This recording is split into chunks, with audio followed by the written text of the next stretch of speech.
Hi, everybody, and welcome to our Tabletop Technician Network stream. Today's topic are wisdom slash face-based characters, also going a bit into like instinct-based characters. What exactly does it mean? We'll talk about it in the stream. Today we have Eternal GM, as always, or often.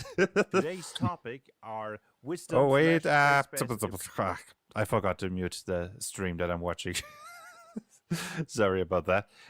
Yeah, I mean, of course, this stream. I just want to make sure everything is working fine, okay? And as I was saying, Jeff is back, baby. Hello. Again, you can find links in the descriptions to each YouTube channel if you want to get to know more about each of us. But back to the topic. Wisdom, faith, instinct. Vaguely defined often. So what is this all about? Let's start with a typical question. What examples of faith, wisdom type or instinct type characters can you think about in pop culture and all sorts of media? Do you have some examples?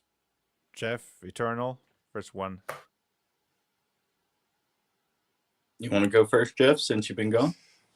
Yeah. Wisdom and faith-based characters. Well, I think the main one that definitely does come to mind, I believe, is Uncle Iroh from the Avatar series. Wisdom often being portrayed as someone who can basically Star Trek something, right? They can take a complex situation and condense it down into a 2-sentence bit of blah that makes you go, oh, I think I realized the thing, right? Wisdom characters often get to use really doofy colloquialisms that make sense for themselves, right? Not all tea leaves burn the same flavor. And then later someone's like, oh, now that I've thought about that, I can kill this dragon. And you're like, sure, why not? That's the main one that comes to mind. But we see wisdom-based characters in all media. They're a lot of times they're the guy in the van. They're the librarian character. I would say like the librarian character is usually more of the smart character. Also, the guy in the van is also more the smart guy. I think what you're more thinking about is the mentor type, the old wise person. No, I'm thinking of the person in the van because they're the ones who are watching, right? They're the ones who find the information, they give it to the character. It is, to steal a little bit from what we talked about Eternal, it's the power of friendship. They're there to augment. Their wisdom is what helps them. Peter, you can't defeat the vulture that way. You have to do this, blah, blah, blah. The wisdom-based characters are often there as support in a sense that, yes, we have support characters like bards, use charisma, but wisdom I see more often in a lot of popular media is the person that supports the group through providing information that they've gathered. And that's whether that's going the street smarts route. I would agree that does fall more into that category. But yeah, Eternal GM, do you have a character? And I've struggled a lot with the choice, but I would have to go with John Constantine being a wisdom and faith expression. There's a lot of moves he makes going, no, if I do this based off of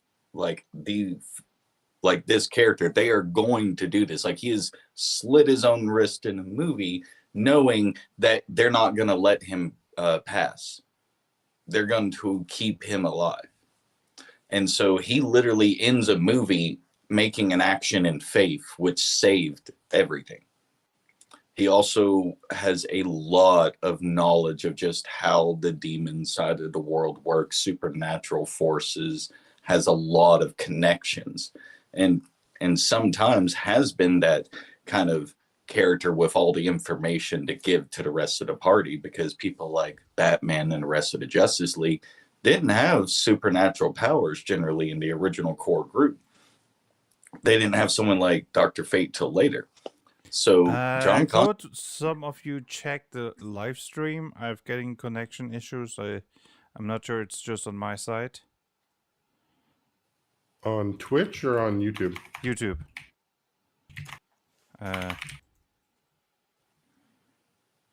Just I can send you the link here. There we go.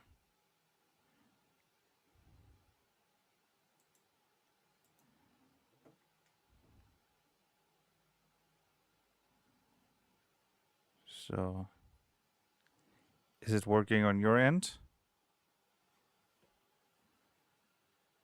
Okay, I switched accounts. I think it's working, a question mark. Please tell me if it's working on your ends.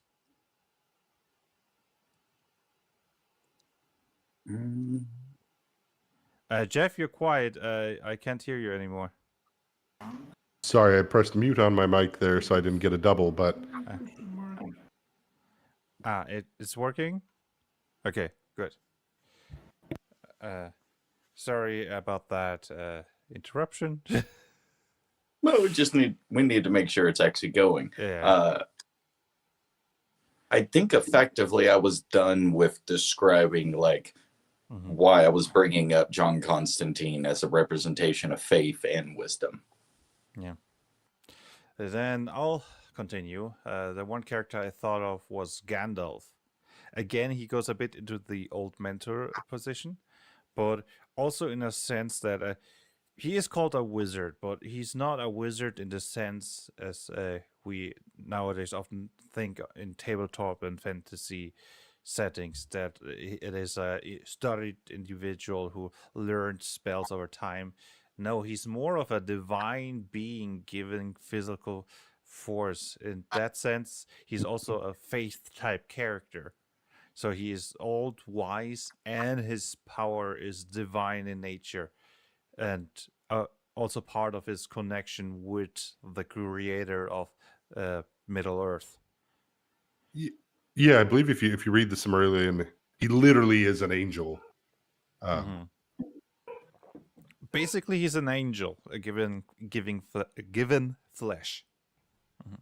Yeah, and I guess that actually does bring up an odd thing of why we even consider those different, right? I mean, Gandalf gets called a wizard, but to some extent, you'd have to ask, in a world where both gods are tangibly real, right? Not to insult anyone's faith, and wizards at the same time can, through almost a scientific process, mess with the fabric of reality to create what they want. They, to some extent, kind of feel the same, right? Like they're both pulling this power from external sources and blah blah blah. So Gandalf being an angel but being called a wizard still works, right? If nobody else in that world can cast, a wizard might as well be an angel, or might as well be this channel for divine power. I mean, it depends. It depends on how wizard and stuff like that is defined in your setting, right? And for example, in the Forgotten Realms, it's very clearly differentiated, and there's like a scientific difference about how a wizard handles it, how a sorcerer handles it, and how a cleric handles it. The sorcerer basically hacks the matrix. He just understands reality to such a degree that he can hack the matrix and make weird stuff happen. The sorcerer is entangled in the matrix. Basically, he's one with the matrix. And the cleric is like asking the programmer of the matrix, "Hey, could you make something for me?" And the effects on reality and how it unfolds are also very different.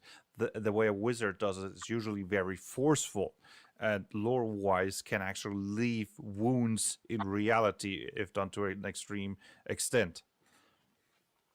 While from the cleric, it's usually since it's comes from a divine being, it's not as forceful. It's more woven into the fabric of reality, bending reality in a less disruptive way.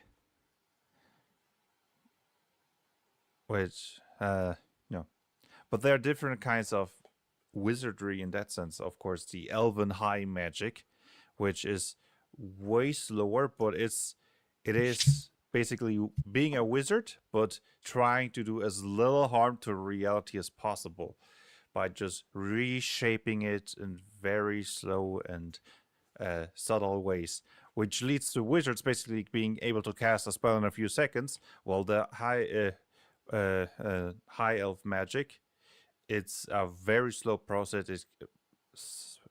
Which might even take years, but the effects are permanent because you just really they sculpt reality in a way that's not forceful, and it stays that way. And that's also many permanent magical effects in the Forgotten Realms are because of that. Okay, I'm a bit of a detour here. Maybe I should go back. No, I mean, so those are established settings, right? Like those things, and that's kind of what Little trying to touch on there is in Lord of the Rings world. Wizard is cleric, is god, is angel, because there are no other classes, right? Like you can be a halfling fighter or an elvish ranger or a dwarven fighter, and only one guy gets to be Gandalf, and his biggest opponent is Saruman because he's also an angel. Because the power level, right? It is funny because wizards can mean a lot of different things. If we, for example, take Christian mythology, a wizard is basically a warlock. You're getting supernatural powers by bargaining with demons. So yeah, like biblical wizards are warlocks in the D&D sense. Sorry, in the Dragon game sense. And actually, I think that's a good place to touch on, actually. It is odd that we associate wisdom with faith, because I believe that is coming from original designers of D&Ds and Pathfinders, or I guess in any kind of concept that starts in a very American-based system, whether we mean to or not, whether you're an atheist, Catholic, Christian, anything in an American system, we're tying a lot of that wisdom with faith. And which is... Oh, it's one of those things, right? You see that a lot of times of people build a character. What's your dump stat? Wisdom. And it's like, well, is your character religious? Oh, no, my dump stat's wisdom. It's like, that doesn't matter. Like, you can still have the fighter who prays every day and does this. But because that stat's associated with a benefit or the connection to the god, lower wisdom is less faith. And it's just odd we tie those two together. Yeah, I agree. I changed it. If it's magic, it's to Arcana, the stat. The divine connection would be personal, so it's based off of the class specifically, but all their abilities still would use, like a paladin being one of the physical stats, or Arcana. Which is odd, too, because, paladins are also being a faith-based class. The wisdom is one of their high stats. And still, I mean, this will stick in my head for quite some time, Eternal, because I think you did say it best. Wisdom, whether they mean to or not, in most of these games, wisdom is the power of friendship. Wisdom is Mati from Captain Planet with the power of heart. And his little monkey, Suchi. Because if you look at all of them, the ranger gets an animal companion, the druid gets an animal companion, your paladin gets a mount.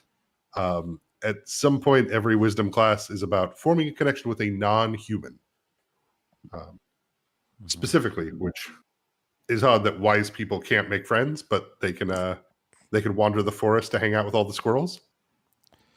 Yeah. But funnily enough, the way the ability to interact with humans and empathy towards humans and empathy towards non-humans do have a bit of a negative correlation. People who prefer the company of animals, or people who you often see that with the more extreme vegans, that they put the rights of animals way above human rights, or even humans in general. It's funnily enough, if you want a very extreme example, I'm not sure if we can even talk about this. I'm just going to say it. Hitler was very pro animal welfare. I'm not saying animal welfare is a bad thing because of that, but That's a very extreme example of somebody who just loved animals and wanted to make sure that they're treated well, but just was so monstrous towards humanity in so many different ways, right? Yeah, there's weird examples of that. Tesla was a eugenicist by belief, but also like romantically loved his pigeon. Mm-hmm. I think these are all very fun. These are all fun examples, topics, but they all lead down to a very more controversial conversation. So we should probably avoid Hitler and Tesla. As especially when we're talking about wisdom and faith-based characters and talking about how wisdom's tied to the power of friendship. I don't think we need a Hitler tied to the power of friendship ever. I'm sorry, I just So that's my me mind as a goes to weird places sometimes. it doesn't. We can't have the German guy bring up Hitler. It's just not good. It's not good for anyone. It's important to talk about dark history to not repeat it, okay? So here's a fun example that kind of touches into your PETA and your extreme vegans. There's a great Batman comic that has Poison Ivy. She's a great bad guy, and she's an interesting one to think about, right? She controls plants because that's her superpower. So people often go, "Oh, well, she must be a wisdom-based character because that's closely tied with druids and this." And it's like, well, that doesn't feel right? Because it's not that. I mean, she cares about nature as a botanist, but technically anyone who fell into her powers would get plant control. You know what I mean? It's one of those weird things. We do it with like Swamp Thing, which he fell into the swamp and he got cursed with powers that he can touch into the green. And now he's this wisdom-based character, right? Like we don't have the guy down the street who wants to chain smoke cigarettes and drink 40s get plant powers, and he just uses it to, like, I don't know, make spots for his dog to poop. Like he's like, oh, I'll get fresh grass so every animal can poop in the wherever they want. Like we always tie this with nature, right? We have this weird thing that wisdom is constantly associated with that. But in this comic, Poison Ivy touches on people think I'm vegan or they think I'm vegetarian. And why would I be? That's not what nature is about. There are plants that eat meat. I often eat meat myself. I enjoy it quite a bit. In fact, and she kind of touches into there's certain meats I definitely would like to enjoy or talk about. And really, she's talking about eating the rich and literally eating them as she's having this conversation with someone she has tied up before she kills them. But it's striking into that area of it's odd that we think of nature-based characters. We think of that like if we start going we have the wisdom equals faith, but we have the wisdom equals nature. And you drift down those roads and you get into like, oh, I'm a vegan or I'm a druid or I'm a vegetarian because I don't want to hurt animals when that's not what nature does. Like and nature actually, is absolutely savage. Yeah, exactly. Like I've definitely had a lot of fun having villainous druids in my games that are about casting rage and spells like that on everyone and being like, no, whoever's the strongest one wins. And that's what I'm here for. But at the same time, we touched, I think, a little bit on this when we were talking about Australia earlier, the Steve Irwin thing. I wouldn't call Steve Irwin a faith-based character or wisdom-based character, right? He knew all his animals. I would say he's an intelligence-based character if I had to compress a human down to 6 stats. I don't know. I think, yeah, of course, there's the intelligence part, but I think he's also one way. Also, like the way wisdom is often portrayed in tabletop RPGs is that they're more about instinct, your innate, unconscious way of handling, or even physically unconscious way to interact with the world. That's also why in my systems I'm not calling it wisdom, I'm calling it instinct. And if you really want to interact with an animal in a way that to bond with it, to understand it, the way is not to go completely in the intellectual route, but more into getting on its level and to bond with it, right? You don't try to strike an intelligent conversation about how nice it is to go to a walk with a dog, right? You go down to it, you pet it, you say like "good boy" and stuff like that, and it's more of a going down to his level to interact with it, to create a bond with it. And I don't Mm. mean it in a negative way of going down to one's level, right? If you're talking to a child, you don't talk about complex topics, right? You talk in a way a child would understand, and of course, not treating a child like a complete idiot. That's another extreme that it's bad, but um, uh, yeah, I'm I'm sorry, just Eternal. I've been dominating the conversation. Do you have a? Well, in reference to like the animal kind of side thing with the wisdom, as we were saying, like I bring up Beastmaster because we were just talking about Steve Irwin, and in a way, he's just the martial weapon version of him in the fantasy world.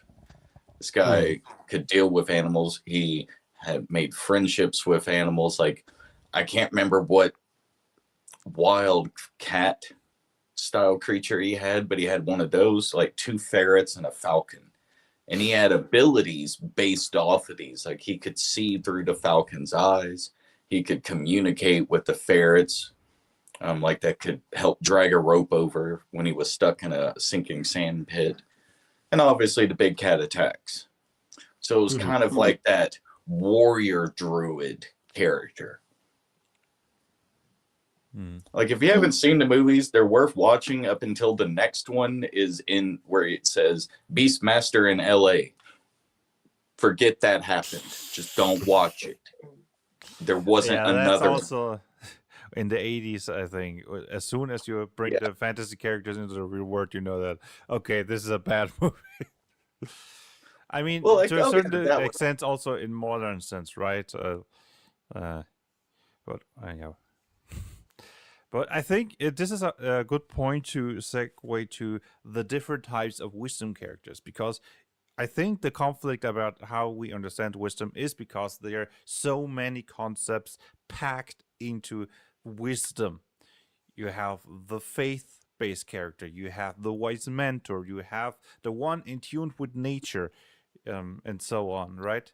So how about we just try to crystallize out specific wisdom archetypes that we so that we can talk more precisely about those. Let's Jeff, go in the order or yeah, you had them. you. Well, if we go in the order of you listing them, we kind of start off with wisdom's the whole topic. The second one was faith. So like this is your clerical characters. This is like the John Constantine thing, making actions based off of faith, even if he doesn't wish to follow said deities or things in power. It still is a representation of the faith-based archetype. Yeah, I found it that really faith-based characters are surprisingly rare in modern media outside of the classical fantasy games, right? It's something that it seems main media that's a topic main media tries to avoid, because I think on the one way because of the very atheistic movement of the society, plus not wanting to step on anybody's toes, and because there are many people that get very loud if something is portrayed in specific ways or not portrayed in specific ways, right? Or portrayed at all. I mean, Yeah, at in least respect I to that, cannot really think about many faith-based characters. I mean, if you need some, so ones that come to mind that I wrote down, one of my favorite, which I believe, based on the topic we're having so far, would be considered a faith-based character, is Paul from Dune. Once he becomes the Kwisatz Haderach, afterwards, once he becomes the Blind Wanderer in the desert, and he returns after taking out his own eyes, because he no longer wants the ability of prescience. he becomes that wizened mentor, right? He becomes that wizened kind of character, and he pulls kind of I guess I'd say, like I say, wisdom characters, they condense things into really easy sentences, into easy phrases that people can digest and then think about later. One of my favorite scenes in the books is, I think it's in Children of Dune, where he goes up to Stilgar and says, "Wow, look at how beautiful all the people are," and then like walks away. And it sends Stilgar over the next week or so into like this mental spiral of, why would Paul say that? To, yes, these people are pretty. That's because they have too much water. That's because the Fremen are getting weak. This is because our culture is getting erased because we're no longer living in the hard desert. We're no longer following the old traditions. These new Fremen are all water fat because of the success brought by Paul's taking over of the empire of Dune. But it all starts with that phrase to become the match which puts them down the path to realize kind of that thing, which I feel is a very wisdom-based faith. And speaking of characters of faith, the elite jihadist of Paul, as being the Kwisatz Haderach, all have faith in him, right? He is a living deity that walks Dune. But the other one, actually, I thought was actually kind of a fun one. This just hit me. I don't know if you guys ever watched The X-Files. Yeah. The X-Files was an amazing example of two faith-based characters, but how we treat them differently. Mulder believes in his conspiracies, his monsters, alien abduction, all of these things happening. And though we see them in the show, so we as the viewer know that they're real because they happen to our characters, they never have proof, right? So everyone treats him because he has faith that this truth will come out. But it's always contrasted with Scully, who is a devout Catholic, I believe, or Christian, but she wears the cross. She doesn't believe in aliens really until later, but she does believe in angels and spirits and these. She has the prophetic dreams of her father dying and things like that. But she represents a different faith, while she is a scientist, as a doctor and all that, right? She's intelligence-based class, but a faith-based character. Which, to some extent, it would be hard to put those characters, like to stat those characters out, because Mulder's wisdom is somewhat terrible with certain kinds of people, but I guess he was also a profiler, so he's very empathic. He's very good at adapting people, but Scully is in that more cleric-esque class. But she's also a doctor and biologist and mortician, like she is both of your systems would put those all as intelligence-based skills. Versus Mulder has a lot more faith in this mystical world of monsters and spacecraft and things like that. But those are just two, I guess, variant wisdom characters that I thought actually kind of came to mind as both having faith in things unseen, right? But at the same time, we're representing them from different parts of reality of what can be proven and what can't. It's interesting how, like, you brought up a faith-based character that one is more wisdom, one is more intelligence. If you were going to stat them in a kind of game, that's kind of interesting, because like that's more to like what's the problem with the limited amount of stats is you have issues like that where it's like if you don't have a sub stat that represents them like two stats each, it gets almost impossible to really go, well, here's the difference in these two wisdom-based characters. You're not able to put a subset type. I find faith also in this concept. Of course, we know the classical cleric who gets divine power through his faith, it's through his connection from existing gods. But faith itself is a powerful tool. It can push somebody to a way further than they would be able to go on themselves. For example, an atheist once told me, "Your faith is like a superpower," and indeed, my faith has carried me through very dark times and had a very positive impact, I would say, on my life. I've been not a Christian my whole life. Actually, in my middle 20s, I found my faith. But you see that in sometimes when it's in a more negative way, when it's the fanatic, right, who pushes himself through irrational extremes because of his blind faith, usually in something that doesn't exist or is something that he misunderstands. That you often see that in a villainous role, right? In classical fantasy, it's sometimes the evil cults, right, where you find it. Faith doesn't have to be in something good, right? It can, or in cosmic horror, also very common, the fanatical cults towards old ones and other extra dimensional godlike entities. And sadly, something that one also can see in real life. I'm not going to comment on that further because that's way too controversial of a topic for this stream. But of course, more positive depictions. One thing that I find interesting. I don't know if any of you have played Path of Exile. No. The video game? The video game, yes. Yes. It's there are 7 classes you can pick.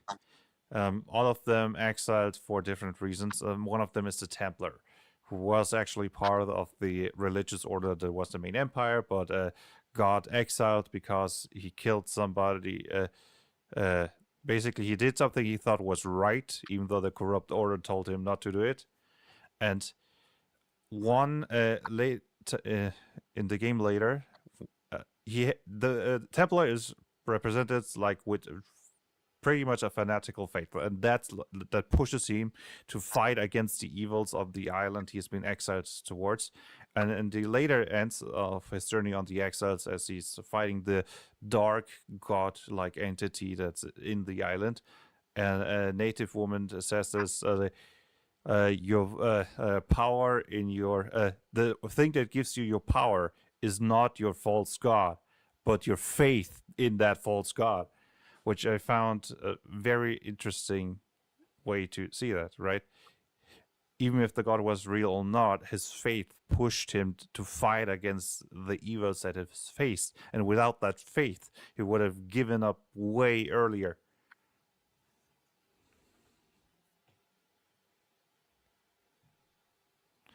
And what turns out that God was real, but there are many real gods in that setting.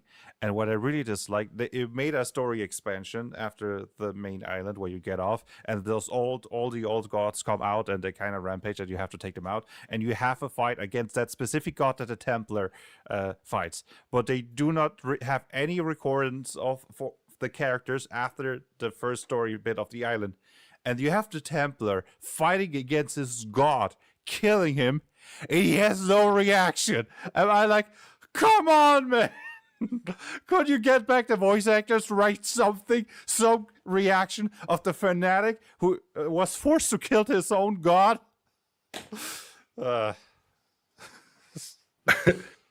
Step one, I absolutely love that trope. I got to do that in one of my own campaigns with the player who believed in this one god, and eventually finding out about that god and being like, well, it's sad that God couldn't live up to my expectations, but I have faith that I can continue your religion without you. And then killed his god and continued to lead the church and do good things in their name. But it brings up an odd thing, right? We in this world, we have faith because it's in things we cannot see, right? Whether it's you get the strength to carry on during dark times, whether your faith inspires you to create great art or things like that. But it's absolutely bizarre to have that faith in any kind of fantastical world system where you have a spell where you can just call God, right? Like you can just cast commune and you're like, hey, Mishra, bro, my Wi-Fi signal's bad. I'm not getting a lot of magic. What's going on? It feels a bit like faith doesn't make sense in a world where those things are real, right? Like it's not like, oh, I really hope that this god does this. But it's like calling Comcast or calling your mobile network, your internet provider. Hey, why those things are tangible creatures. And it's just kind of odd to think about that when you're talking about the power of faith. And I do think faith's good. And so it's odd tying that to wisdom. Of wisdom is remembering your God's phone number. But as somebody who has faith himself, some way I think non-believers misunderstands the concept of belief and faith. It's not about I know he exists, because as the Bible itself says, the demons also know that God exists. Congratulations, that doesn't make you like a good believer. It's more faith about trusting that God has your back. In the same way as a cleric in a fantastical sense, you need to really have that blind trust that the deity you worship has your back. And that is something that can scale up, even if you know he exists. You can have doubts. Does he really care about me, about my mission? Is this even important to them? And so on, right? And in that way, it's not really absurd. Yes, in most classical fantasy settings, everybody knows, the gods are real. But really that not blind faith, more like this firm faith. So yes, they are real and they care about me specifically. They have chosen me and I can rely on them to give me the power I need to push their mission on this world. Those are two very different things.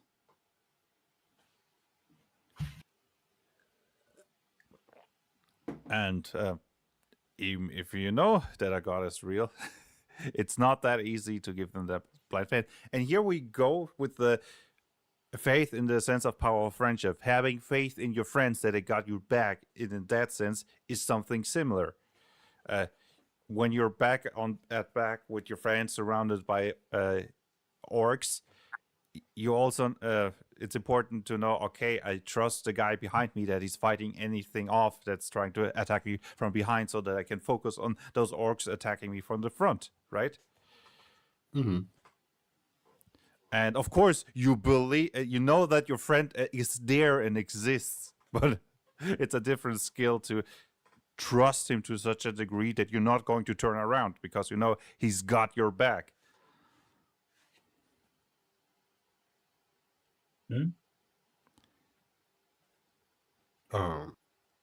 Okay, we talk a lot about faith. Does anybody want to add a point? Otherwise, I would say we go to the next wisdom archetype.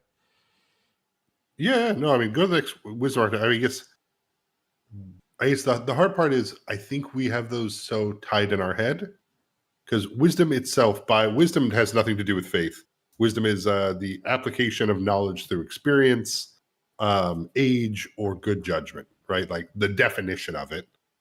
And so like faith has no part in what wisdom is supposed to be. It's just it's odd it's so tied in all of our games, right? Well, it's not sorry, did I interrupt you? Or No. it's funny because it totally depends on how you define wisdom. For example, wisdom in the biblical sense, that connection to God and trusting God is a very important part of wisdom. Of course, you can also define it how you did that, and then of course, wisdom doesn't have anything to do with faith.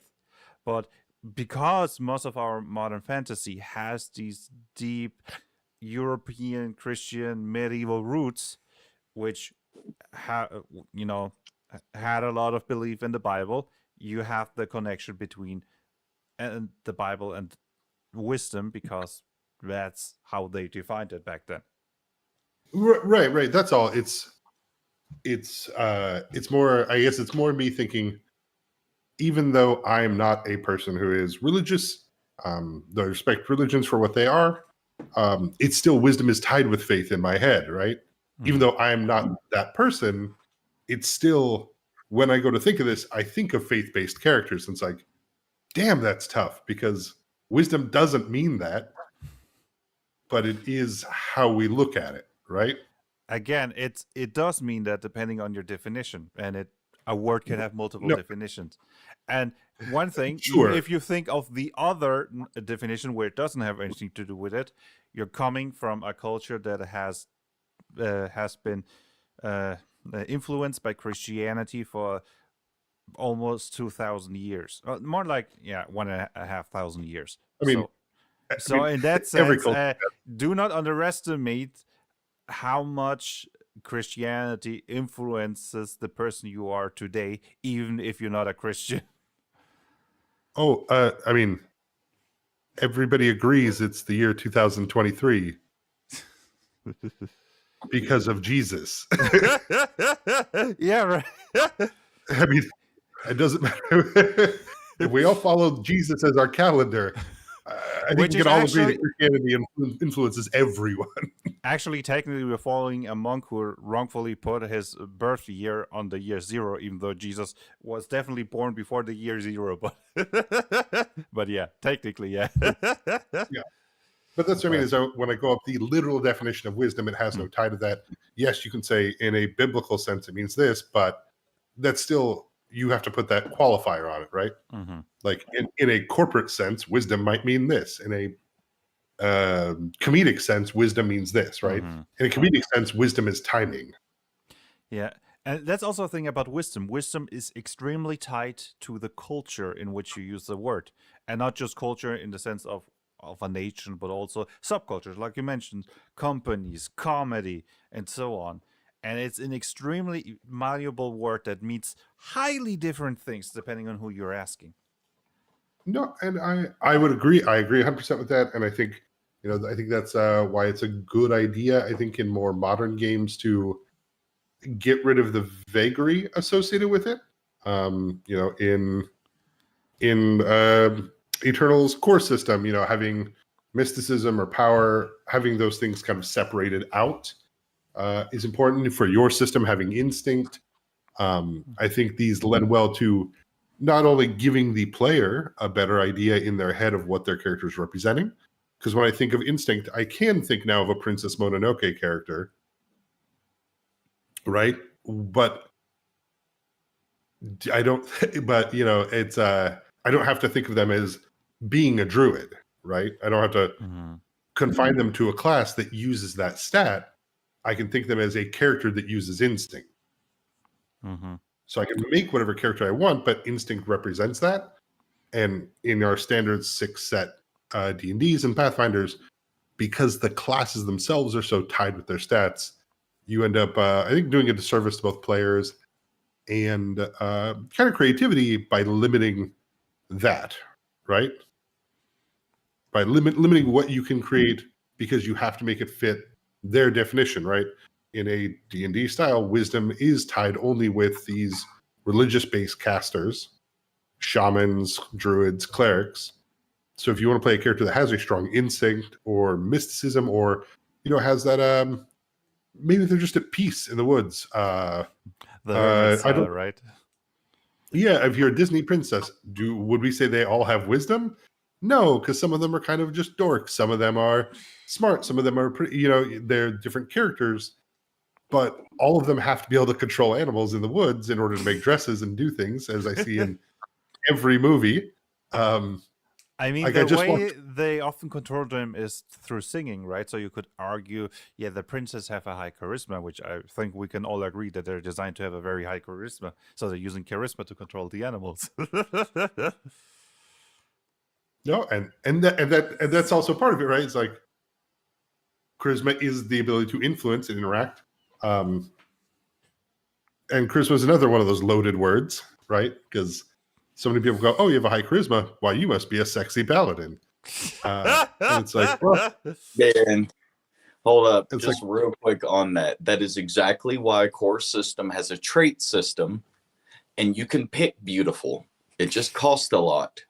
Or you can pick ugly, and it gives you extra points to spend. Like, I wanted that separated from charisma so bad.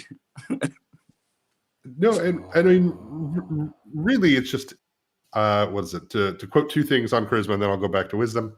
One, the amazing line from Gravity Falls, where Grunkle Stan says, only nerds could have come up with a game where charisma is a superpower. But then they also think of like, well, charisma is how sexy you are. It's like, well, that's really odd because when I become a lich, I get +4 charisma. And so that doesn't mean that once I give up my soul and bind it to a gem and commit an atrocity against God and become a wretched undead living in a cave, I get so damn hot. I mean, Which- it's the vampire way, right? Twilight style. I mean, Sparkle. but that's, I mean, yeah, that's classic vampire problem, right? Classic vampires is, damn, I can't, I think what we do in the shadows does it best. Of like, is a vampire, I'm naturally sexy. And they just point at, this middle-aged dude who's kind of chubby, and it's like, perfect. But you're a vampire, so. Anyways, I do think it is, I do think it's very important. I think it's cool to see systems that take wisdom out of that, locking wisdom in as part of faith, and turning that more into something that you can use your character, and you can also design more characters, right? Like the creativity that allows of splitting that away means you can start making more unique characters that represent different things to you, without having to represent them with, oh, well, you want to play a character, you want to play Jon Snow? Well, you're going to have to take a level of ranger because you have to have an animal companion because you got to have that wolf, which means you got to have some good wisdom because you're going to have, and it's like, all right, well, and that's why, you have your Drizzt, Jon Snow, like all these characters mathematically will look the same because, oh, you dual wield and have a pet, then you got to be this, and you got to have wisdom to go with it in order to complete that character. Yeah. I also like how when you split off faith from wisdom, and maybe we turn wisdom into something more like instinct, you can have different types of faithful characters. You could have the intelligence faith, like the theologian that has studied the subject, knows all about the history of the faith, of all the passages, and can recite them, and that ensures their faith because they have studied it and they know about it. You can have the charisma faith person that strength of personality, for example, that they're the paladin, right, who uses in the dragon game uses charisma, who is the faith fuels their confidence, which gives them a shine that it inspires others. Or maybe in a more sinister way, the cult leader that manipulates the people around them. Or the instinct-based faith characters, who is just a more faith in a traditional sense that you just trust him. You don't think about it. You just act upon your health. Thinking about how exactly God's love use is for nerds. You just go out, act on behalf of your God, not questioning anything, and going out and doing good. So this just hit me, I guess, based on the definition, another archetype that we can all think about. I believe, what's his name? David Beckett? The guy from Quantum Leap is a wisdom-based character. Literally taking their breadth of experience and knowledge and good judgment and going back in time to various situations and applying them through the power of friendship to other people in different times. And that actually might be my favorite, what I kind of hit on, think about it. I mean, he kind of plays a divine-based character, right? In the fact that nobody else quantum leaps. So the fact that he is transporting to different realms and worlds, he Gandalfs it very much, right? Mm-hmm. Nobody else has Ziggy giving him information.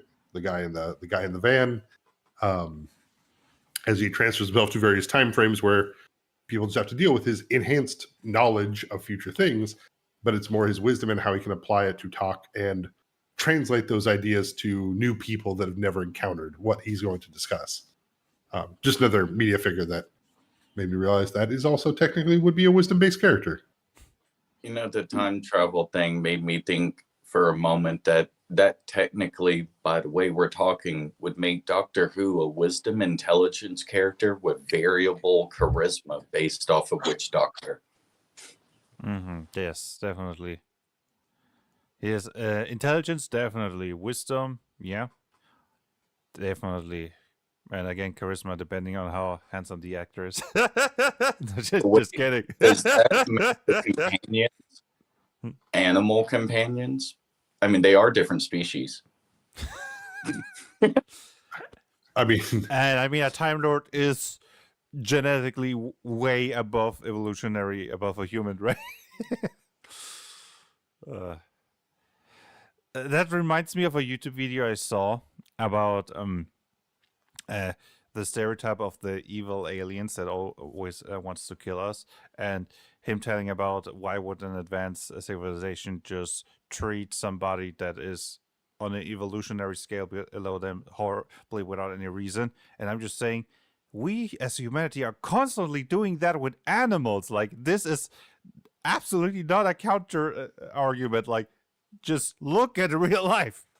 There's so many humans that don't care at all about how the meat gets on their plate. And I'm not a vegan or vegetarian, but still, like, I try to buy responsibly farmed meat. But many people just do not care about it. There are also people that actively abuse pets that they have and stuff. Sometimes with no other reason that they feel like it. So yeah, being more intelligent and advanced doesn't mean at all that you wouldn't kick down on the evolutionary ladder. In a sense, of course, evolutionary ladder. Evolution doesn't work like that. There's not evolutionary hierarchy in that sense. But I guess in a societal evolutionary ladder, you could argue, right? You know what I mean, right? yes, absolutely. Okay, I think we're drifting off. Let's go to next wisdom-based characters. I think since we're talking about animal companions, right? The one in tune with nature, be it the druid, be it the beast master in a sense, or even I think the cavalier to extent, right? If he has a very deep bond with his horse. Mm-hmm. The basically wisdom as in tune with nature. I'm gonna throw out Pokemon trainers just to add that one in, because like that's Totally. straight in line with the power of friendship, animal companion thing. Mm-hmm. Actually, I would say Pokemon Trainer is probably the best example of even better actually than my Quantum Leap guy or even the X-Files. Is Pokemon Trainers would be the best definition of wisdom-based characters, because we can take faith out of it, we can take all of this away. Wisdom being the ability to determine a situation either based on experience or good judgment.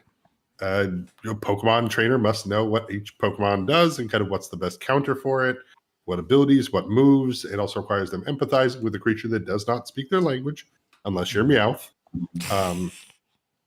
And so yeah, that's an odd thing to think about, that your Pokemon trainer would be a high wisdom character in order to both empathize with their Pokemon, understand what they need, know how to use them, and apply the best judgment towards using them. For any character, and I think that'd be safe to say that's pretty much all of them, because you see every trainer loses that doesn't have that empathy and judgment, right? Like, oh, power through, Staryu, and they're like, nah, man, I'm gonna Zapdos the fuck out of this dude. It's actually why I like this. I think it's only 6 episodes long, but it's the literal best interpretation of Pokemon, and it's done with Red, not Ash. So he's actually smart and figures this stuff out quick. No, the series ends after he's caught all 150. So it actually does it really well. But the thing that you learn in the first episode is that bond between Pokemon is almost magical to their trainer. The trainers were actually getting tired and weak as their Pokemon were taking damage across the team. So as they were losing Pokemon, they were really personally feeling it with the Pokemon. And the deeper you get to that bond and connection, was actually kind of mechanically in the game. They just used friendship for it, but basically it's how high as your friendship capability with a Pokemon was actually a invisible stat in a way, because you couldn't go higher than a certain amount at some of the earlier games unless you had enough levels on the Pokemon or personally enough badges. Like, there was various ways it was done, but it's like an invisible stat that was in the game that limited the max friendship. The higher you got your stat up effectively was the more that you could bond deeper with them, which technically even goes to their mega evolution forms, which took an even deeper bond than normal. Mm-hmm. One way, speaking of Mega Evolutions, when you read the Pokedex entry of Mega Evolutions, you almost always get the whole thing about the Pokemon is in insane agony. They're rampaging. They become incredible, evil, or uncontrollable monsters. And one YouTuber that talked about it said maybe it's not that you need that extremely intense bond to make a Pokemon Mega Evolve, but it's only a trainer that has such an intense bond can control a Mega Evolve Pokemon, or can trust that the Pokemon is willing to take on that agony to fight on their behalf, without just turning instantly on them for what they have done to them. Which goes back to our wisdom as the power of friendship. Yeah. But yeah, those Pokedex entrances in general are sometimes like, are you sure this is a kid's game? Yeah.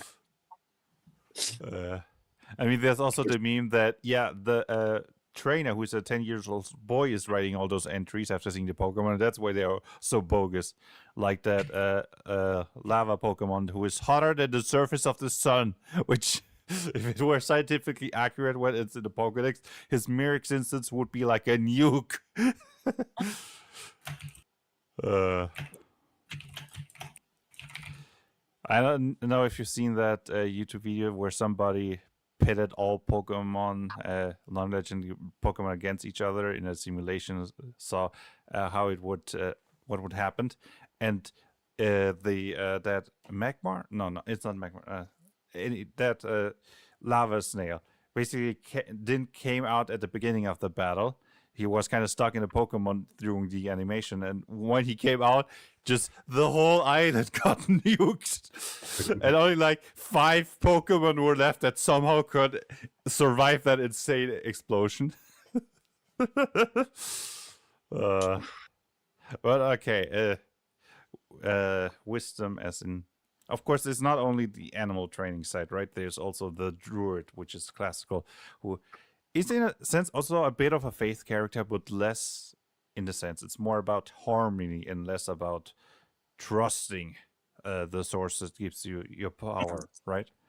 It's kind of actually, I've always looked at it as like somehow you have bonded with nature. Generally, some of the more stories I like is that druids generally would stay to the forest at which they bonded to. The druids that go on adventuring are actually the more powerful ones who can carry that ability outside of the forest. So it's, to me, always been like almost a symbiotic bond. Like, give me power, I will protect you with it kind of relationship. Yeah, if you look at the lore of druids, you usually also have the thing about them being stronger or weaker depending on what kind of environment they're at. In games, you rarely see that, be it video games or tabletop RPG, because it can be rather frustrating.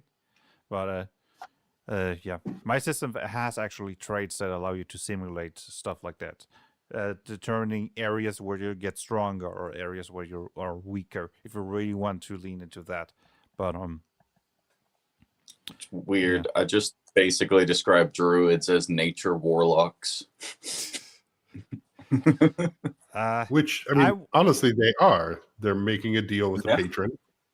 I wouldn't call that a deal with nature. It's more of a symbiosis with nature.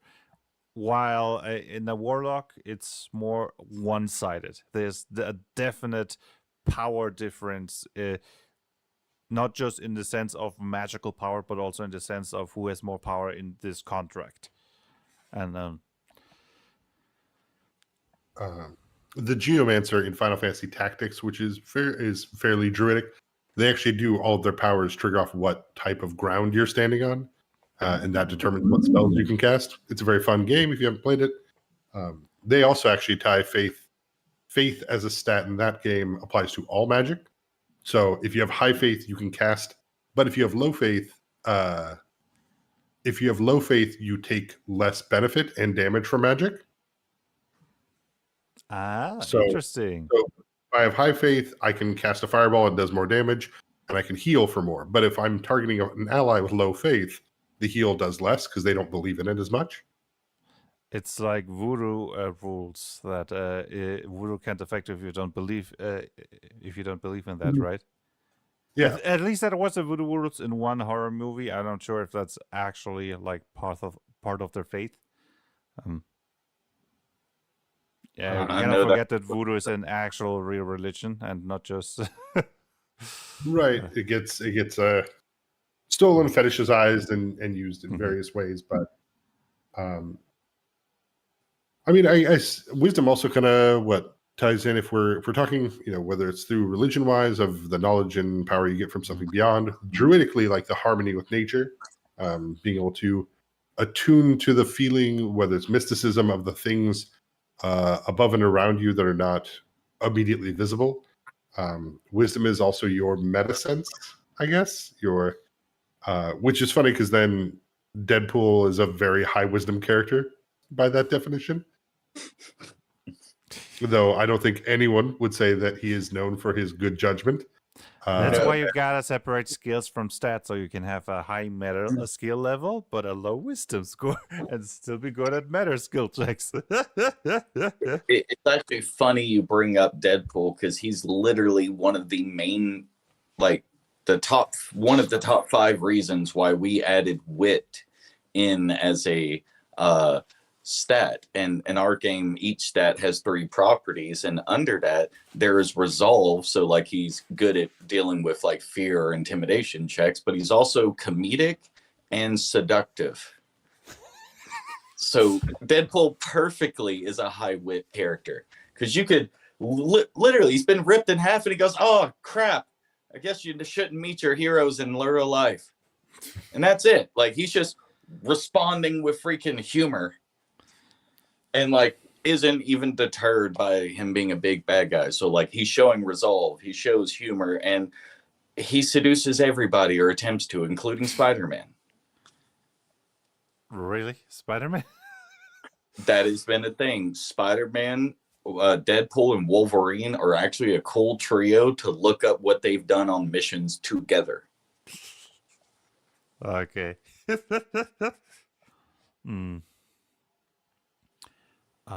Yeah. Then maybe the next character category. Do you have one? Because I said the last one. I've got more, but I don't want to hog all the glory. We did the faith. We did the kind of wisdom by the word type. Actually, we didn't talk about the wisdom by the word type yet. We talked about faith for an extremely long time. Then we talked about wisdom in the sense of a connection to nature. So we only got these 2. Well, let's see. Yeah, like I throw it back to like Jeff's thing of like Iroh. He really is that wise older character. Alfred from Batman. Like when Batman didn't have an answer, Alfred did. I mean, if we sorry. Oh no, just if we're going by wisdom of the word, by being able to provide succinct judgment and advice to people, by using less words to help them understand complex issues, they bring it down to a simple thing.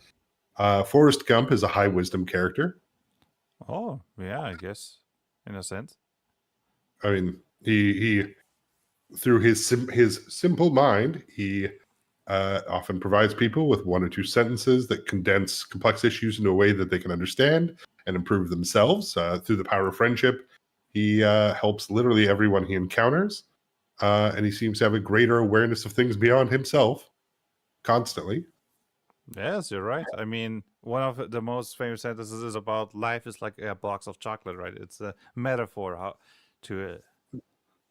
I mean, he's also an idiot because on the inside of every box of chocolates on the top is a list of every item that's in there and where it is, but that's okay. I'm not here to pick on Forrest Gump. It's a very charming Southern line, right? Life's like a box of chocolates. You never know what you're going to get. And it makes people like, oh yeah, yeah, things can really surprise you. And cool, that's great. You know, we have the feather as it floats around, and you know, his almost divine path of always being in the right place at the right time. Um, I'd almost call him a very simplistic paladin in that idea. I mean, he As is he, physical, very capable, right? So. he's physically capable, his high wisdom, his high charisma, as everybody finds him charming to be around for the most part, except for those who wish to be cruel. But you could say very simply, he does have divine grace as he runs through his bullet-ridden field carrying his friend. Yeah. It is through his power of friendship that Lieutenant Dan is able to realize his life again and find new purpose. So, anyways, that's my thanks for coming to my TED Talk. Forrest Gump is a paladin. You're all welcome. Man, Yeah. I would say an interesting one, kind of going outside of the direction we've been going on, like the character types, but still with the wisdom character. If you've ever seen the show Leverage, Nathan Ford's character is the guy that knows all of these little criminals under him, but he's got a hacker, he's got a hitman, he's got your con artist, he's got a thief, and they all work together, and he knows them best. So he's the guy that's keeping them together, working as a team of people who work alone. But he also is the guy watching the cameras and going, look, we know why this guy's doing this. We know his behavior. I need you to head to this way. He's like directing them behind the scenes. And he knows so much about them that he can tell them, yeah, I couldn't pin you with this, but like when I was trying to find you before we worked together, yeah, I know these 6 things were you. And like he's that kind of character. Yeah, I would say that's a street smart wisdom character, right? Usually more found in civilized areas, not in a sense that the people being civil, more in the sense of not in nature. Very often found in more successful criminal type characters. Not the dumb goon that just does what he's told, but the mafia boss who has everything under control, or the character you just described, and the character who knows where to go to get a piece of information, the kind of character who has context where he needs them to have them. Well, I mean, I see no reason actually to separate street smart out from that, because wisdom. I think of a character like Colonel Vimes from the Discworld series. Experienced police officer, can tell anywhere where he is in the city because his shoes are so thin he can feel the rocks underneath and he knows where he's at. But it's an awareness, right? Like it is, we say it's in nature, but that's kind of what it is, right? If you're in nature and you can recognize the predator that's hiding in the bushes, whether it's street smart and you recognize the thief that's watching you to steal your wallet, it's still that same application of being in tune with things around you beyond what you just see. But sticking with wisdom of the word, I guess technically, Big Lebowski, the dude, is also a wise character. What I find interesting about the wisdom by the word, as you're calling it, is you rarely see it really shown in video games or tabletop RPGs, right? As something tangible. If, for example, we're talking about the Dragon game, there is no real skill to represent that, if I recall, right? It's Well, I think the hard part is okay, Insight. Okay, there was Insight. Yeah, well, never mind. Insight. well, it comes down to our problem between the top 3 stats versus bottom 3, right? Mm-hmm. I may not be a smart guy, but I play a high intelligence character, and I'm supposed to now do smart things, right? But that means you have to think in a meta sense, what is a smart thing? Same with wisdom, right? Wisdom is, being able to take the situation, use your good judgment, condense it down, and repurpose that. But you have to do that on the fly in a game where technically there's 20 different numbers that are going to come up on this. And if I roll absolute shit on my insight, I now am supposed to what? Do I role play turning them and giving them bad advice? That doesn't feel good. I often find that if I put my hand in a toaster, I come up with better solutions. And someone will be like, what? That's not wisdom. Like, well, it kind of is, right? Don't put your hand in toasters, is what I'm trying to say. Shut up. That But we see yeah, sorry, I interrupted you. I was just going to say, but we see that also with like charisma when we read stories or people are like, oh, well, give us an inspiring speech. And it's like, well, I'm not an inspirational person. I don't give speeches, so this is hard to do, right? All the characters we talk about and the problem with them, whether they're Deadpool, Big Lebowski, whether they're Gandalf, is they're all in confined environments that are designed for them to be wisdom-based characters, right?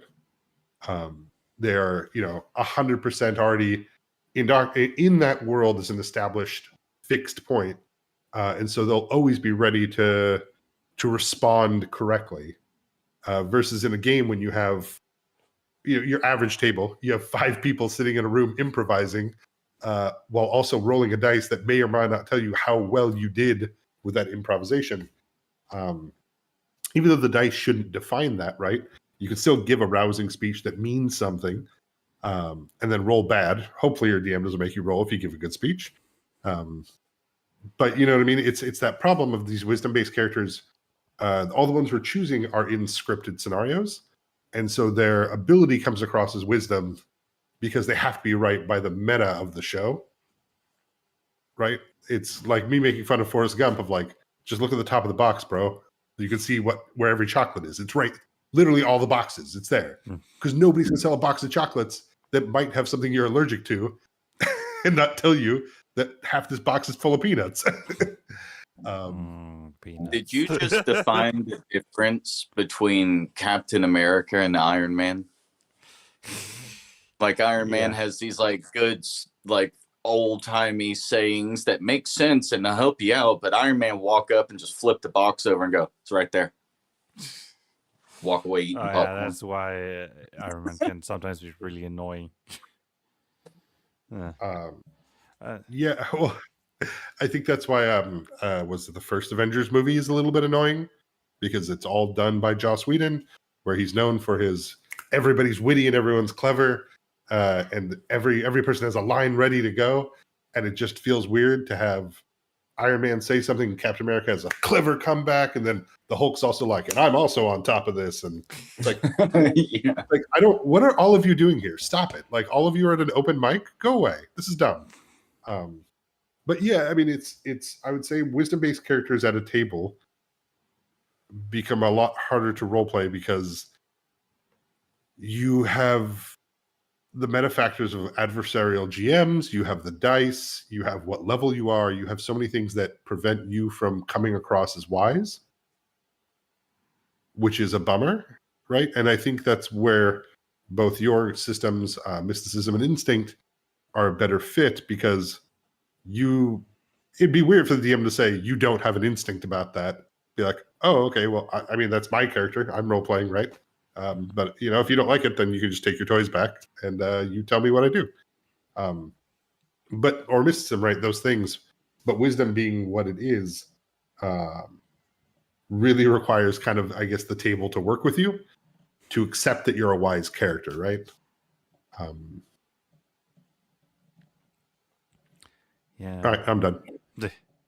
One character archetype that I wanted to add is the wisdom character is the instinct type character, the almost animalistic one that reacts. He doesn't think.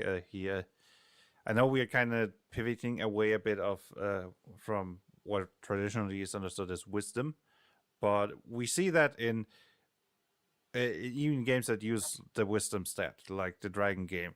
So animals usually have a very decent wisdom stat, and perception is tied to wisdom. and also survival. You know, all that. Mhm. All the more animalistic aspects usually are tied to wisdom, and that sense, wisdom archetype in the sense of the instinct drip one, be it the werewolf who just knows how to hunt you. He doesn't think about, oh yeah, the smell. It has this chemical composition, so it has to be a juicy human that I want to eat. No, he just smells you. He doesn't think. He acts upon it. He rushes in, and when he's fighting, he's relying on his senses, dodging, acting, not thinking about it.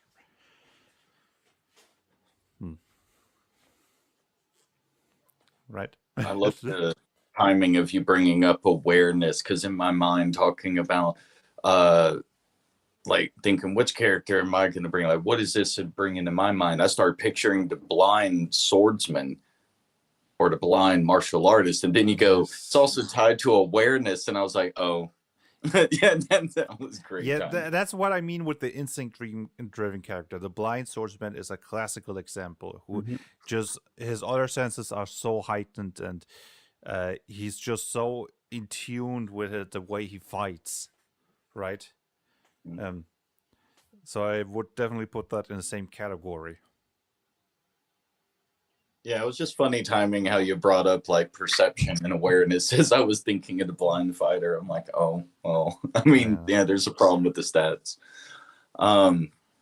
It's interesting because like a lot of times your characters that are blind or have like a self covering of their eyes, they're typically the ones that show off better reaction.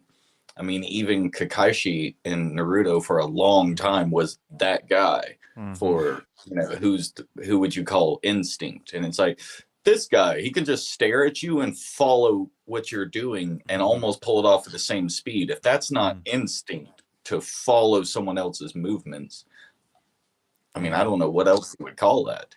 That's not intelligence. You didn't have the time. You didn't know it, so it's not wisdom. No. And then again, seems like yeah. Go ahead. Sorry. And if you go the more extreme parts where the instinct type characters goes into superpowers, we were talking about Spider-Man earlier, and that his spider sense is really wisdom, but it is instinct. It's a super powered instinct in that sense. It super enhances your reaction time, your senses, and all of that. And also the blind swordsman who has supernaturally enhanced hearing. Daredevil, also an example for that kind of character, right? So where you can really lean into the superpower. Werewolves, in a sense, also that's even though more of a curse than a superpower, is a superpower, like a power up to your instinct type capabilities.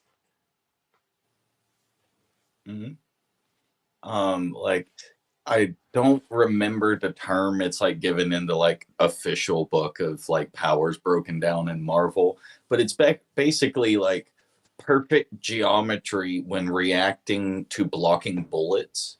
You see like Daredevil, not Daredevil, Deadpool pulling this off, and some other characters that have the speed to do it. But like they're glancing and angling the bullets at the angle they're coming in. I would put that as instinct, like instinct or reaction in my system. But yeah, that one. Yeah, instinct type characters are usually also combined with speed, just acting really quickly. You have that. You could say that super speed, and is in that sense also a bit of the instinct type character that his reaction. It's just isolated into his reaction time and the physical capabilities of moving in accordance to that reaction time. But it is technically a subtype of the instinct. I mean, if you're talking about the Flash as a big old nerd for that stuff, no. Because the Flash literally gets described through his comics that while in super speed mode, he's also thinking super fast. So if the rest of the world is slow to him, it's not instinct. He's just able to read the entire book to go, oh, okay, I know how to stop this guy before they've had a turn. That's a good counter argument. You're right in that sense. No. And I wonder how much of our wisdom instinct tide just kind of comes from pets, right? Like we often say that, right? Like dogs know if you're a good person, or animals know if you're a good person, and make those definitions for us, right? We tie that with wisdom as it's an awareness of things outside of themselves that's intangible. Where, oh yeah, I knew that guy was no good because my dog didn't like him, right? But yeah, I think instinct gets difficult because I definitely like it as a I speaking of animals, Yeah. there's my dog. Yeah, I was also thinking, speaking of, but I didn't want to interrupt you. Yeah, Go no, on. she obviously is upset about the incorrect representation I've just given, I'm sure. But no, it's you know, a lot of those, especially the blind swordsman, all those characters get into such weird places because they're not. It's we tie them with wisdom because of perception and those things, but like they don't. Those characters often are not portrayed as wise, right? Like they're just their ability, their awareness is pushed to ridiculous levels. Vampire the Masquerade, I think, probably handles that best. With once you get to those extremely high tiers of awareness, you're effectively supernaturally conscious of everything around you. You know, that's we see that, you know, with any extreme version of everyone's power. You know, Superman can hear heartbeats, so he knows if you're lying because everyone, when they lie, their heart speeds up or whatever. But I think those, like, they're just kind of weird, kind of goofy tropes of trying to justify why this person can still do this while being magically better to a point where they no longer really have the disability they have. Which is just weird. We also tie that with wisdom, right? Like that perception, those things are still wisdom based, or at least brought in that sense. But yeah, just Yeah, one. I think throughout all the stat archetypes, we've had one common conclusion with everybody is the way that stats are handled in the generalized 6 stat 18 skill format leaves a lot compiled into some things, or if you have less, all things. Like this one guy is doing a 4 stat system, and I do not see how you are not just doubling down on the problem of like dexterity having a crap ton, wisdom having a crap ton, but then you have some stats that like have nothing, like intelligence. I've heard a lot of people feel was underutilized. In the dragon game, definitely, like, intelligence is probably the weakest of all the stats in that system. You, if you're not a wizard or an See it. artificer, you only pretty much use it for intelligence knowledge checks, and most GMs or most games, you don't really use them. That's something I try to push when I GMing, actively saying, you roll me a history check, you roll me a supernatural check, and depending on how well you roll, I tell the whole group more or less information about certain situations, creatures, and so on, right? And but yeah, one other. You could say he's a subtype of the insect type character, but one character that I thought about, archetype, is the pilot or the driver, the one who is one with the road. Wait, Kyle just wrote something. I think it depends on the how you use the attributes skills as well. Yeah, I think a low skill system can work if you're aiming for something very simple. But I think all of us like at least a specific level of crunch, and that's why we tend to go for more rather than less, right? Yeah, no, Yeah. I mean, I'm a big fan of crunch. But like, yeah, like I see, I mean, you can simplify stats like monster of the week. You have cool, tough, charm, sharp, weird. And by staying away from intelligence, wisdom, charisma, you can see where you can still have all of those things be determined in how, or you still have all of the things that wisdom does or intelligence does without having something tied directly to it. without having to be a wisdom skill or having to be this, which I think is good and important. And I don't think there's a way to get rid of that for the Dragon game or Pathfinder or any of that, because that's so ingrained in them, right? Like, I guess my only solution to that would just be I would love to see in a future edition of D&D or even Pathfinder of removing those bottom 3 stats from being such a defining part of how a class functions. Like, I did enjoy that part of 5e that said, hey man, you can have int 10, you can have int 20, you can still be a wizard and you can still cast all your spells. And it's like, yeah, that makes sense.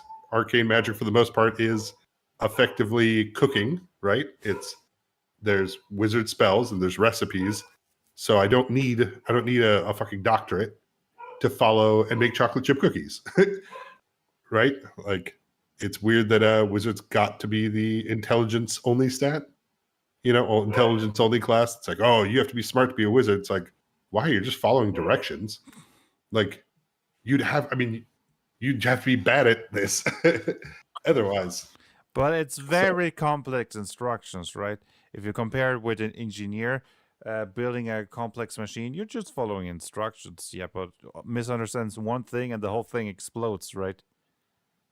Right, but that's the point of instructions is they get simpler, right? Like, it's the problem of every system with magic is magic has to be a gate-kept kind of powerful thing that, like, oh, you have to learn and you have to understand all these things in order to be able to understand magic, when it's like, well, not really. Actually, if you look at some of these rules, it's you only need like int 10 to do cantrips.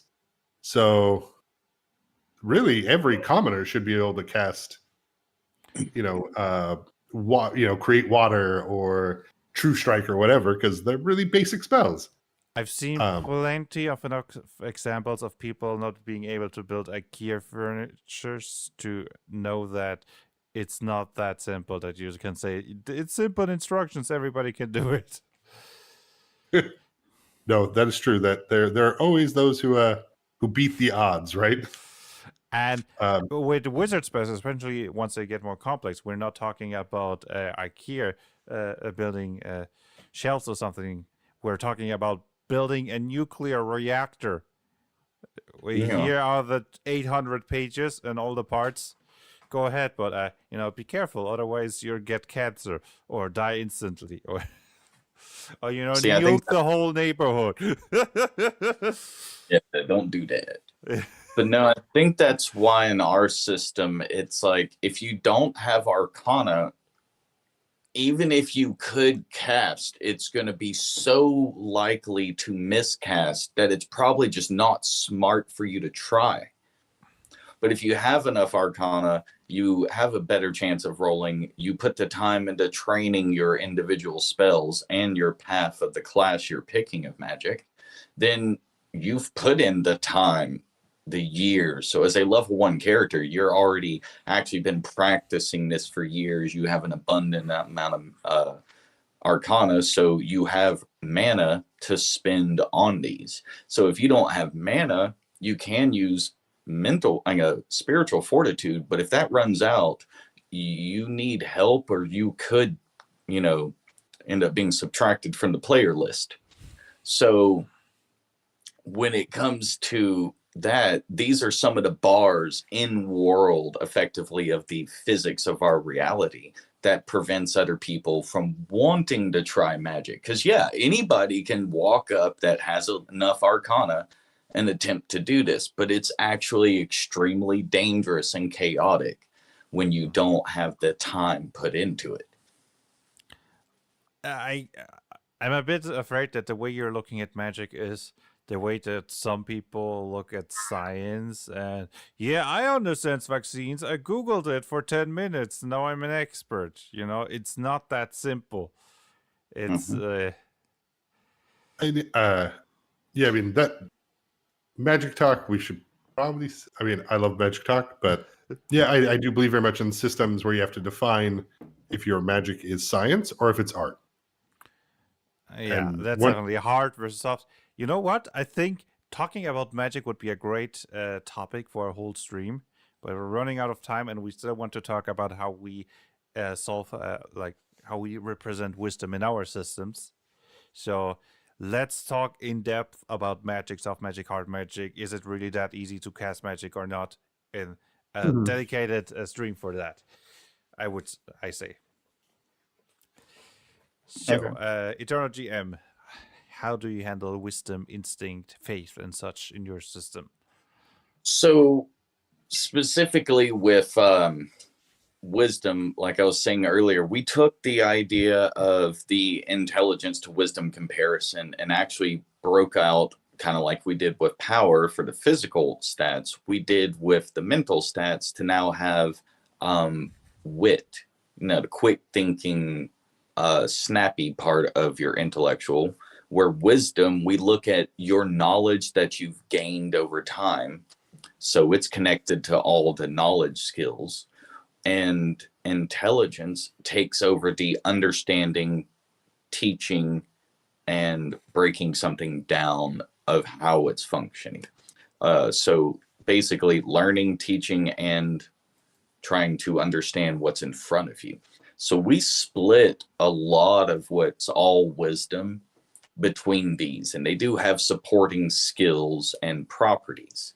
But a lot of what it seems we've done to fix the problems in different aspects of the stats is actually supply each stat with 3 properties, double the amount of your 6 stat system to a total of 12, and have skills that are related to the stats, but not directly actually requiring them to function. A lot of their own stuff comes from the training level system that actually allows you to add your modifier, a skill die, and base bonuses. So in our system, we fixed it by separating it through multiple purposes and layers, not just by like adding something or changing something. It was really a big project to fix that. It's ultimately how we came to 12 stats. Yeah, I still think that might be a bit overkill, but hey, I haven't played your system. Maybe it's super great, right? We've got to remember that for the forever. No, I mean the GM's day off. That I want to play your game at least once. Oh no, well, I am in the process of actually today transferring in the how to play and combat sections, adding in the updated signs, paths, and backgrounds, and finally our combat equipment will be getting added in. Probably this is talking about like a week, maybe 2 weeks worth of work. But Yeah. all that's been rewritten since the loss of the computer and is ready to go back into the document. It's also on your side, Jeff. Eventually, I'm going to get them to add you to the view of the Google Docs so you can be looking at it as we're updating this and adding new stuff. Right on. Mm-hmm. So then, So I do not have a system like yourself or that, but how I GM to wisdom-based characters or people that are describing their character as wanting to be more aware, or whatever role they're trying to accomplish, and how they've described to me how they want to role play it, is by just providing them with a little extra information, no matter what their role is. When they use perception, cool. If you get a high number, yeah, I'm going to describe more detail. You're going to spot the hidden thing. You're into this. But even then, I feel very comfortable with like, oh, okay, if you're doing this high wisdom character, let's give you the what you can smell that somebody has been in here and they made cookies recently. That you can tell there's leaves on the ground that somebody's come in recently. They don't know where they're going. You don't give them free tracks. You don't give them that, but you give them a little bit more information to kind of represent that their wisdom is playing a part, right? That I'm a high perception character. I like to pay attention to a lot of stuff. Cool. Okay, then the way to kind of GM that, and I kind of stole that from honestly watching really dumb shows. TV game shows are great for this. There is a stupid American show called Crime Scene Kitchen, where basically somebody cooked something in a kitchen. They leave the trash behind after they've cleaned up, and somebody comes in. They have to guess what the item that was cooked based on the things they find in it, and then try to recreate that recipe. And I feel like this is a great example to kind of be like, hey, if you want to look for a fun kind of example of wisdom in play. It's taking upon your judgment, your experience, the knowledge you've obtained and how you apply it of, oh, are there orange peels here? Then they're making this kind of cake. Is they use this kind of plastic bin? Then they must be making muffins. If they did this, these are the things you create with standard recipes. And I found that is a good way to kind of be like, okay, cool. These are small details you can give your players that make them feel like they're cooler because that's what they do, right? If you are the wisdom-based character, put high points in perception and insight and survival because you want this detective-esque feel, not every bad roll should destroy that. And so giving them that extra of, cool, you rolled the survival, it was pretty good, you can follow the tracks, but you can tell that one of them's heavier, so one of them was carrying someone. Small things like that. That's what I find ways to make wisdom-based characters feel more interesting and give them a little bit more for what they're focusing on.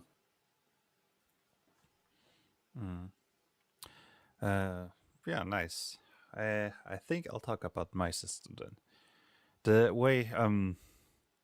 The way different of the wisdom type characters that we talked about are represented are there are different ways. If we start, for example, faith, there isn't a faith archetypal class or sub archetype in the sense like the cleric or the paladin, since much of the actual power source of your abilities is left up to the player in my system. There is one skill, perseverance, which also represents faith. It doesn't have to represent faith, but it's the dual nature. Perseverance, either your own iron will or the faith that drives you forward. It can be one or both of those things. So even though there is a sub archetype called the devotee, it's called so because he specializes in one damage type. It doesn't really have to be anything faith driven. Maybe he's just a pyromancer who really likes to light stuff up. Then the whole connection to nature part. There's a whole archetype, the nature archetype, who revolves around that. And there are very different parts that are represented through different sub-archetypes. So you have the Beastmaster, of course, who focuses on one summon that he fights with. It doesn't technically have to be an animal. It can be technically everything. You can be a Beastmaster with a robot, an angel, a demon, a walking plant. It doesn't even have to be walking, right? But does make it hard to take it with you on adventure if it can't walk or hover at least. Put it on the wheels. Then there is stuff like the druid or the hermit that are more the casters, the classical. I control the elements around us. The druid in a more offensive, but also healing way, while the hermit is more of a pacifist in the sense of balance, harmony, and getting rewarded if you don't deal damage in battle. But it also has more of the instinct type characters in it. The predator, for example, is a very vicious type of weapon fighter in the nature sub archetype.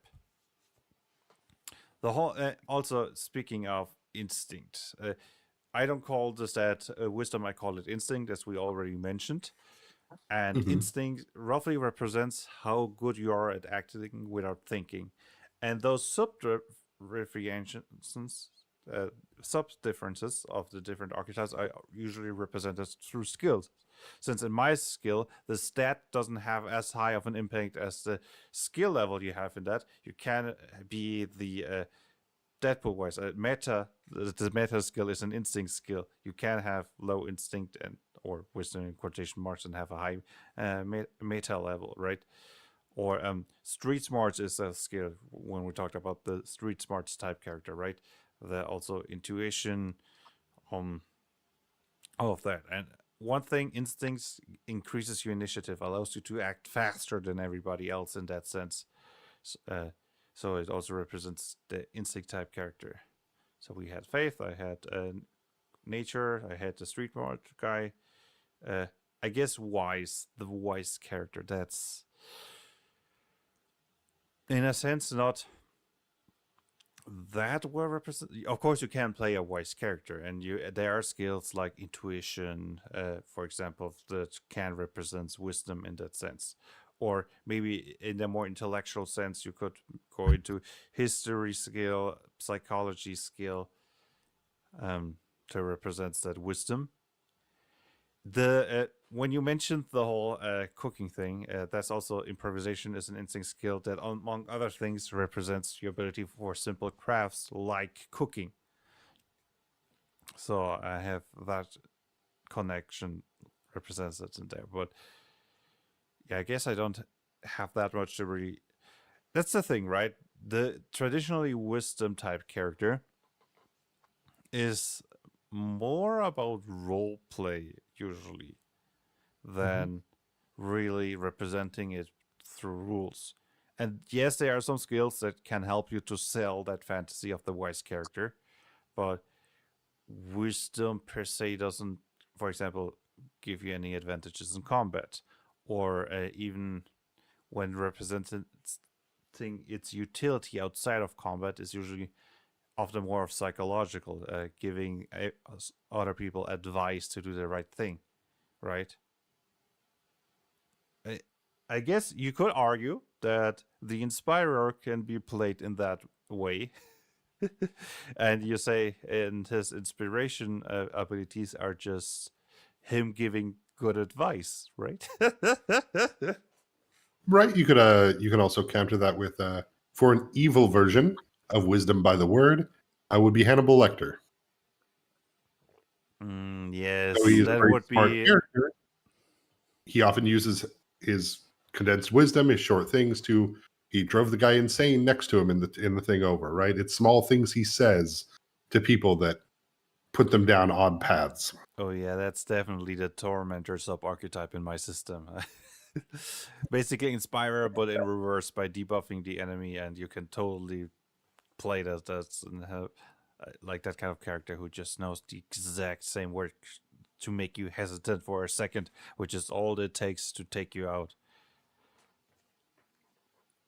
Yeah, it makes me think of Moriarty too, but that dips into intelligence as well. Mm-hmm.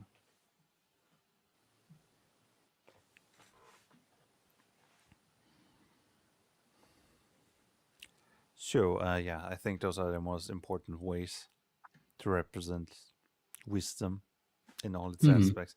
I mean, of course, there is the pilot that I shortly mentioned. There's actually the pilot sub archetype, and I think was it 1 week or 2 weeks? I don't know.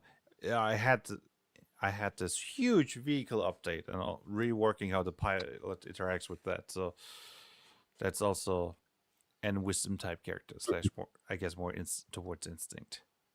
Oh yeah, senses. If we go to the instinct route, my system has it's called visions. There are different ways how your character can sense its surroundings in a way that it can replace sight. There's sound vision if you want to go the blind as sword master route, right?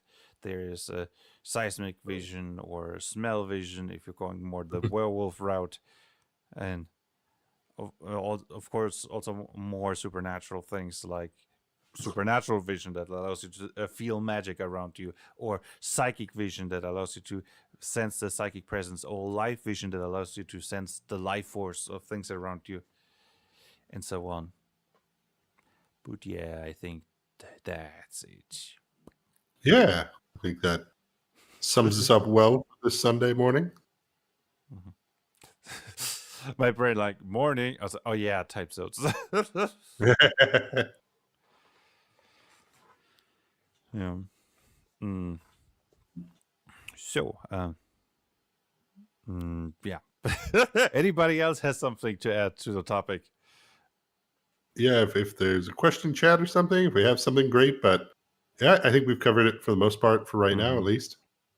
Yeah. Yeah. It's definitely given me stuff to think about as far as Yes. homebrew crafting and ideas of ways to make wisdom not just be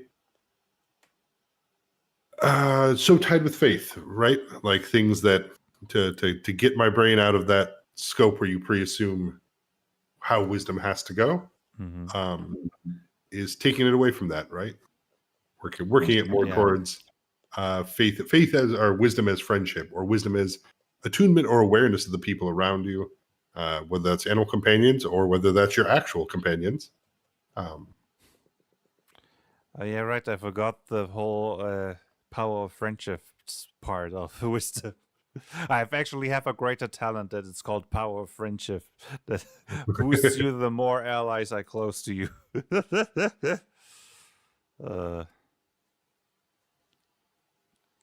See, I was going to eventually make the anime character class and have stuff like power of friendship, long monologue, random power up.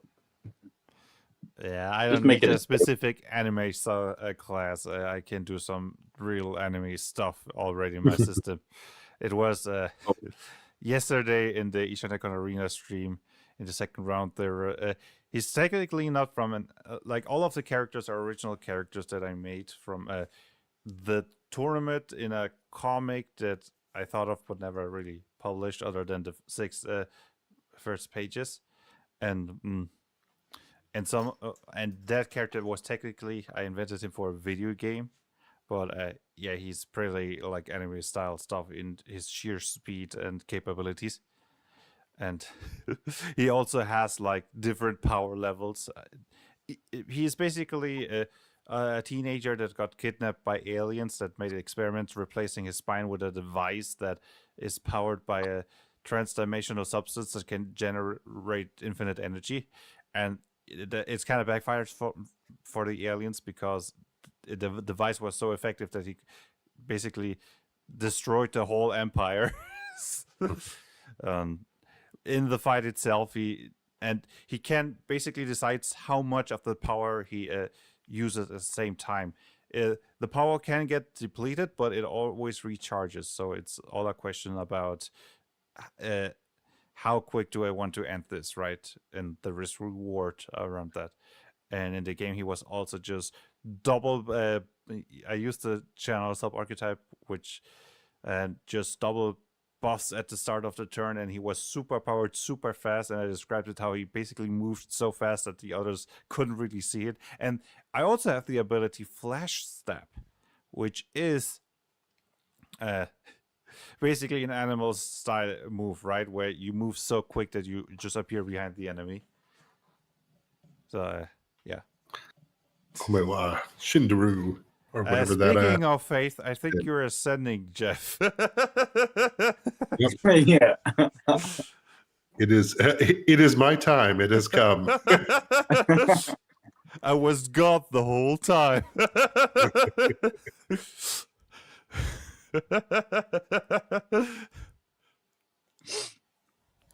You fell all for my deception, my children. But yeah, with that, I think we've covered our topics for this morning. Yeah. Yeah. I mean, if none of us can think of anything else, but then yeah, why not stop it? It doesn't have to be exact 2 hour stream, right? So thank you everybody who joined us or is watching in the future. Feel free to ask any questions, even post stream, post them. We're happy to answer them as well as we can. And we'll see you next week where we start a new stream topics. We're moving away of the stat-based character concepts and starting with diving into each other's settings. And we're going to start with Nova Archaic to celebrate its 1 year anniversary. Of course, Kyle will be there. It's his setting. So thank you everybody for joining. Yeah, thanks everyone. Have a great day. See y'all later. Bye. Bye.